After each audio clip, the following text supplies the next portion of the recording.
Classics in Audiobook presents The Odyssey by Homer, Book 21. Minerva now put it in Penelope's mind to make the suitors try their skill with the bow and with the iron axes, in contest among themselves, as a means of bringing about their destruction. She went upstairs and got the storeroom key, which was made of bronze and had a handle of ivory. She then went with her maidens into the storeroom at the end of the house, where her husband's treasures of gold, bronze, and wrought iron were kept, and where was also his bow, and the quiver full of deadly arrows that had been given him by a friend whom he had met in Lacedaemon, Iphitus the son of Eurytus.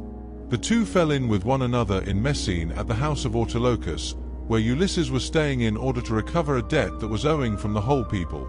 For the Messenians had carried off 300 sheep from Ithaca, and had sailed away with them and with their shepherds.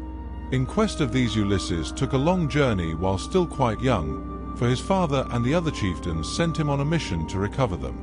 Iphitus had gone there also to try and get back 12 brood mares that he had lost, and the mule foals that were running with them. These mares were the death of him in the end, for when he went to the house of Jove's son, mighty Hercules, who performed such prodigies of valor, Hercules to his shame killed him, though he was his guest, for he feared not heaven's vengeance, nor yet respected his own table which he had set before Iphitus, but killed him in spite of everything, and kept the mares himself. It was when claiming these that Iphitus met Ulysses, and gave him the bow which mighty Eurytus had been used to carry, and which on his death had been left by him to his son. Ulysses gave him in return a sword and a spear, and this was the beginning of a fast friendship, although they never visited at one another's houses, for Jove's son Hercules killed Iphitus ere they could do so. This bow, then, given him by Iphitus, had not been taken with him by Ulysses when he sailed for Troy. He had used it so long as he had been at home, but had left it behind as having been a keepsake from a valued friend. Penelope presently reached the oak threshold of the storeroom. The carpenter had planed this duly, and had drawn a line on it so as to get it quite straight. He had then set the door-posts into it and hung the doors. She loosed the strap from the handle of the door, put in the key, and drove it straight home to shoot back the bolts that held the doors. These flew open with a noise like a bull bellowing in a meadow, and Penelope stepped upon the raised platform, where the chest stood in which the fair linen and clothes were laid by along with fragrant herbs. Reaching thence, she took down the bow with its bow case from the peg on which it hung. She sat down with it on her knees, weeping bitterly as she took the bow out of its case, and when her tears had relieved her, she went to the cloister where the suitors were, carrying the bow and the quiver, with the many deadly arrows that were inside it. Along with her came her maidens, bearing a chest that contained much iron and bronze which her husband had won as prizes. When she reached the suitors, she stood by one of the bearing posts supporting the roof of the cloister, holding a veil before her face, and with a maid on either side of her. Then she said, "Listen to me, you suitors, who persist in abusing the hospitality of this house because its owner has been long absent, and without other pretext than that you want to marry me. This, then, being the prize that you are contending for, I will bring out the mighty bow of Ulysses, and whomsoever of you shall string it most easily and send his arrow through each one of 12 axes, him will I follow and quit this house of my lawful husband, so goodly, and so abounding in wealth. But even so I doubt not that I shall remember it in my dreams." As she spoke, she told Eumaeus to set the bow and the pieces of iron before the suitors, and Eumaeus wept as he took them to do as she had bidden him. Hard by, the stockman wept also when he saw his master's bow, but Antinous scolded them. "You country louts," said he, "silly simpletons, why should you add to the sorrows of your mistress by crying in this way? She has enough to grieve her in the loss of her husband. Sit still, therefore, and eat your dinners in silence, or go outside if you want to cry, and leave the bow behind you. We suitors shall have to contend for it with might and main, for we shall find it no light matter to string such a bow as this is. There is not a man of us all who is such another as Ulysses, for I have seen him and remember him, though I was then only a child." This was what he said, but all the time he was expecting to be able to string the bow and shoot through the iron, whereas in fact he was to be the first that should taste of the arrows from the hands of Ulysses, whom he was dishonouring in his own house, egging the others on to do so also. Then Telemachus spoke. "Great heavens!" he exclaimed. Jove must have robbed me of my senses. Here is my dear and excellent mother saying she will quit this house and marry again, yet I am laughing and enjoying myself as though there were nothing happening. But, suitors, as the contest has been agreed upon, let it go forward. It is for a woman whose peer is not to be found in Pylos, Argos, or Mycene, nor yet in Ithaca nor on the mainland. You know this as well as I do. What need have I to speak in praise of my mother? Come on, then, make no excuses for delay, but let us see whether you can string the bow or no.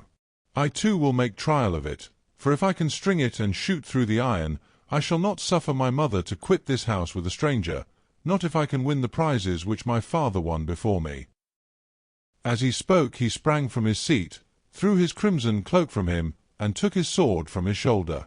First he set the axes in a row, in a long groove which he had dug for them, and had made straight by line. Then he stamped the earth tight round them, and everyone was surprised when they saw him set them up so orderly, though he had never seen anything of the kind before.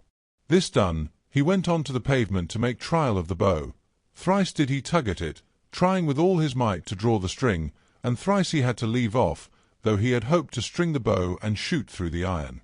He was trying for the fourth time, and would have strung it had not Ulysses made a sign to check him in spite of all his eagerness. So he said, "Alas! I shall either be always feeble and of no prowess, or I am too young, and have not yet reached my full strength so as to be able to hold my own if anyone attacks me. You others, therefore, who are stronger than I, make trial of the bow and get this contest settled."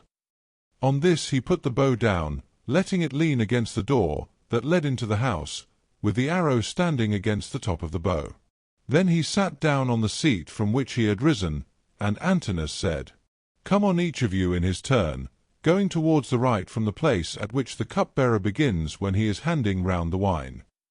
The rest agreed, and Laod son of Enops was the first to rise. He was sacrificial priest to the suitors, and sat in the corner near the mixing bowl. He was the only man who hated their evil deeds and was indignant with the others.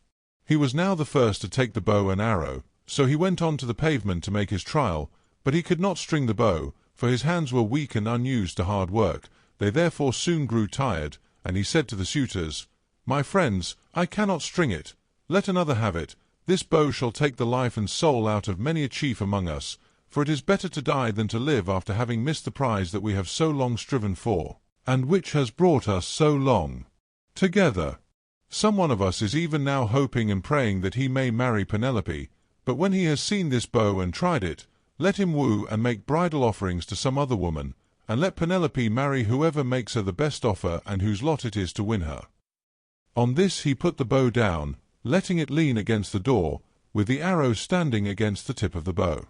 Then he took his seat again on the seat from which he had risen, and Antinous rebuked him, saying, "Laodes, what are you talking about? Your words are monstrous and intolerable. It makes me angry to listen to you.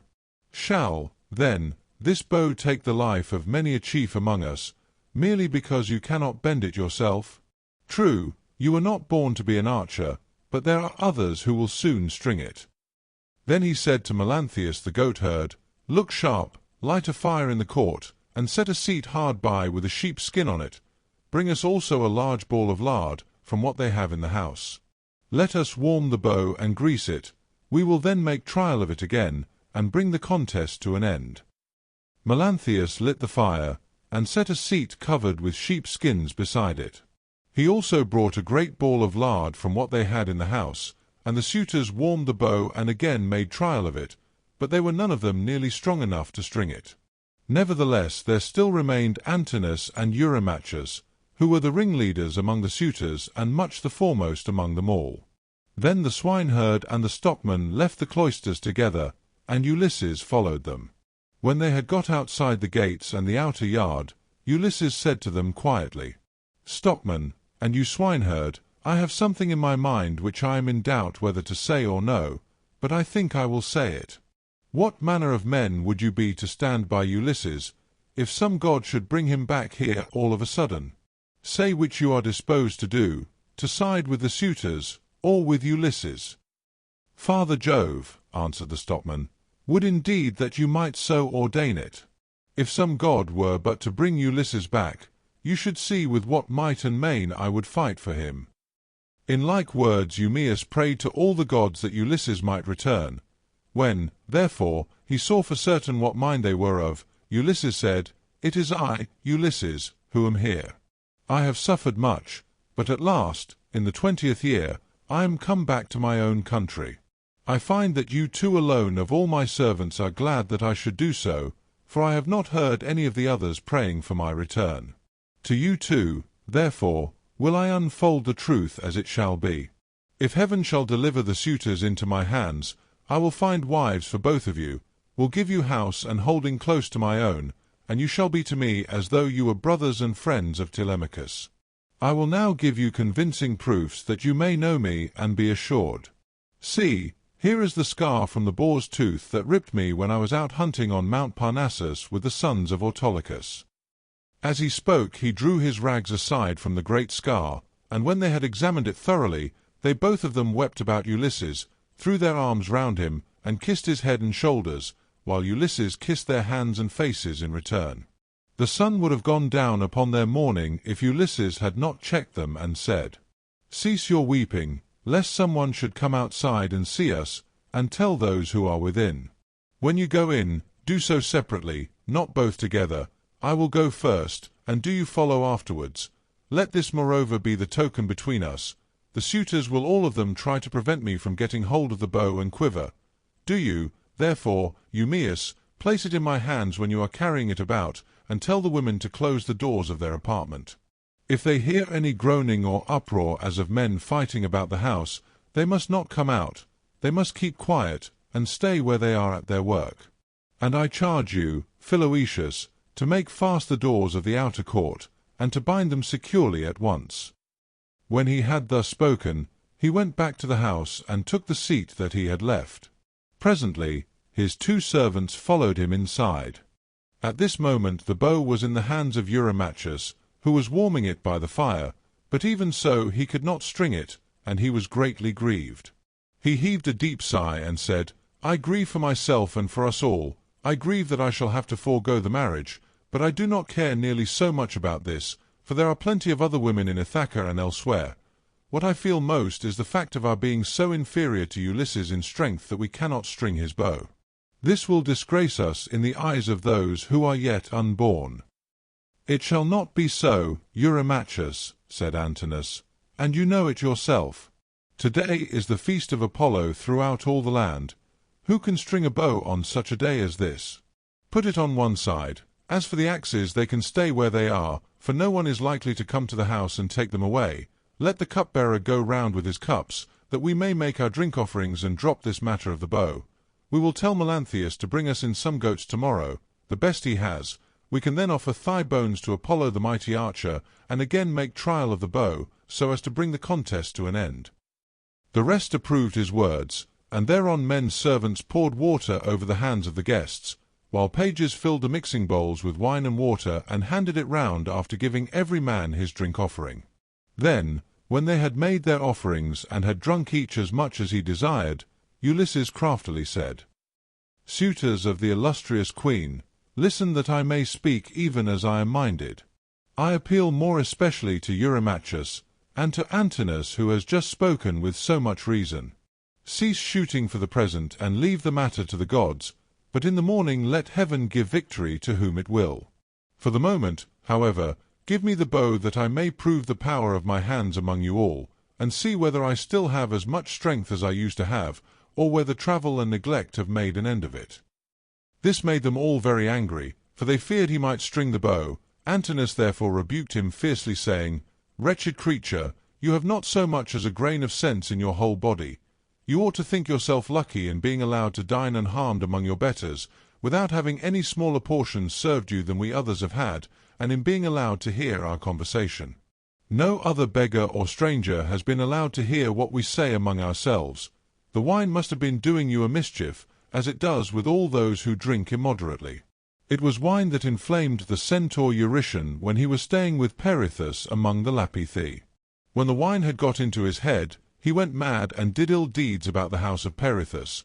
This angered the heroes who were there assembled, so they rushed at him and cut off his ears and nostrils. Then they dragged him through the doorway out of the house, so he went away crazed, and bore the burden of his crime, bereft of understanding. Henceforth, therefore, there was war between mankind and the centaurs, but he brought it upon himself through his own drunkenness. In like manner I can tell you that it will go hardly with you if you string the bow. You will find no mercy from anyone here, for we shall at once ship you off to King Echetus, who kills every one that comes near him. You will never get away alive, so drink and keep quiet without getting into a quarrel with men younger than yourself." Penelope then spoke to him.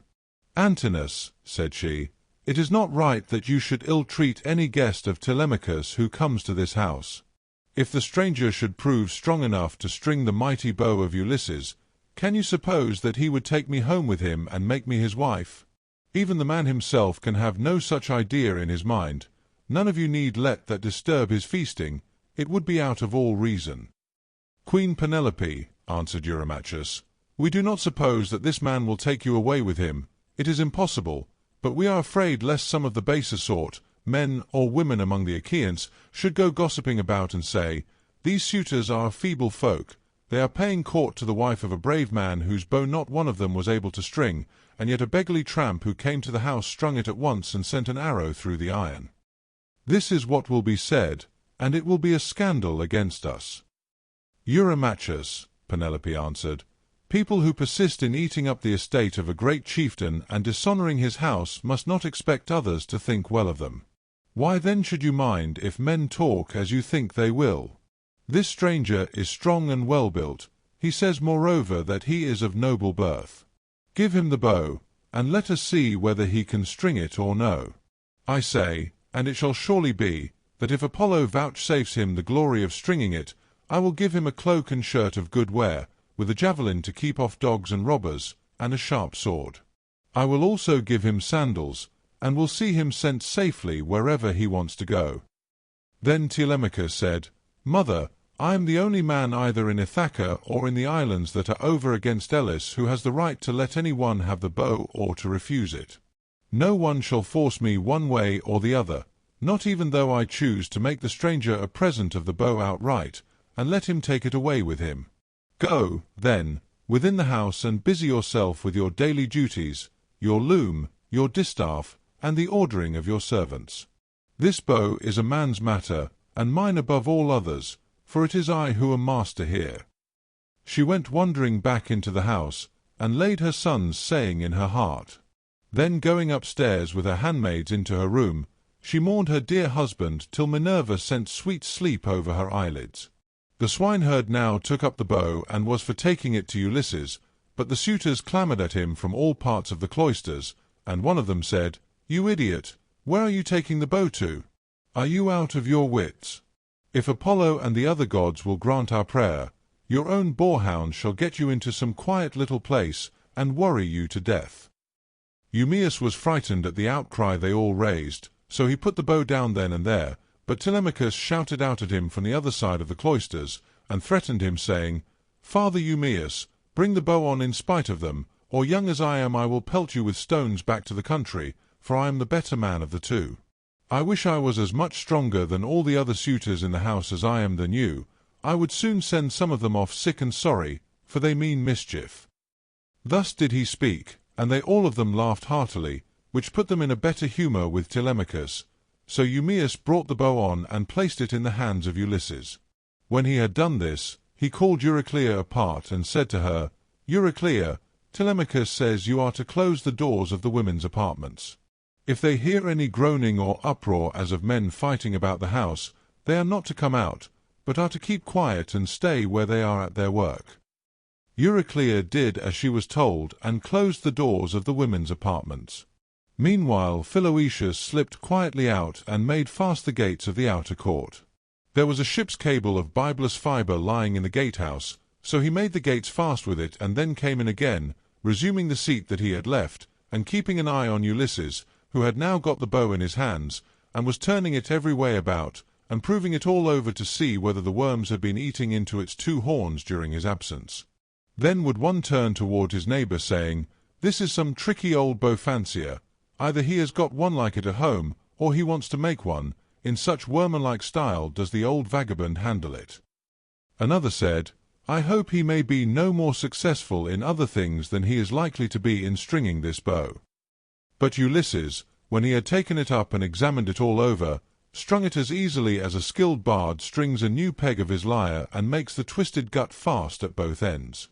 Then he took it in his right hand to prove the string, and it sang sweetly under his touch like the twittering of a swallow. The suitors were dismayed, and turned colour as they heard it. At that moment, moreover, Jove thundered loudly as a sign, and the heart of Ulysses rejoiced as he heard the omen that the son of scheming Saturn had sent him. He took an arrow that was lying upon the table, for those which the Achaeans were so shortly about to taste were all inside the quiver. He laid it on the centrepiece of the bow, and drew the notch of the arrow and the string toward him, still seated on his seat. When he had taken aim he let fly, and his arrow pierced every one of the handle holes of the axes from the first onwards till it had gone right through them, and into the outer courtyard. Then he said to Telemachus, Your guest has not disgraced you, Telemachus. I did not miss what I aimed at, and I was not long in stringing my bow. I am still strong, and not as the suitors twit me with being. Now, however, it is time for the Achaeans to prepare supper while there is still daylight, and then otherwise to disport themselves with song and dance, which are the crowning ornaments of a banquet. As he spoke he made a sign with his eyebrows, and Telemachus girded on his sword, grasped his spear, and stood armed beside his father's seat.